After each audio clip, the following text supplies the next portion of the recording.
I'm normally a person that doesn't use 21st century materials. I will use, within my philosophy of creativity, materials that are natural and that are actually decaying by time.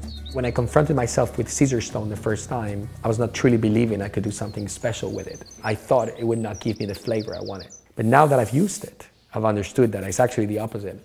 Because what I did is I focus much more on the ability of the material. The enriching part of Caesarstone is actually when you combine it. When you combine it, you create contrast. Not only by creating contrast with color, but also with textures and different reflections that you get in the material. So immediately I thought about the marquetry could be an interesting use.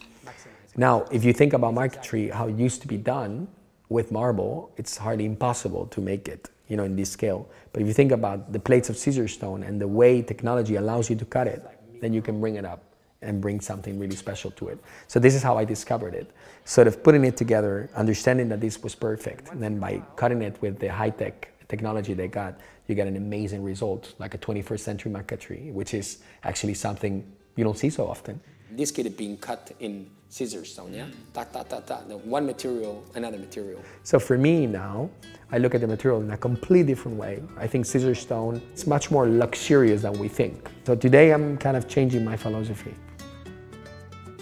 I use a lot of different combinations of the material to actually show the diversity of the material. For me, it was this idea of creating something that is more spectacular, bringing up characters, bringing up, like a sort of a theatrical scene to it. So I sort of looked at folklore in a random way, trying to get influences to get those to be used on the patterns and graphical elements that I used on the Caesarstone installation.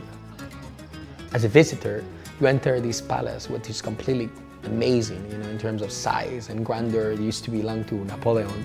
And when you enter the installation, you're seeing a complete new world that you haven't seen before, and it just shocks you around. And you sort of get a lot of energy from it, because it's made and built from energy. You'll see graphics you've never seen. You've seen the material performing completely different. And when you get out of there, you think you're in Milan in the furniture fair, but you've seen a fantastical world. This is what happens.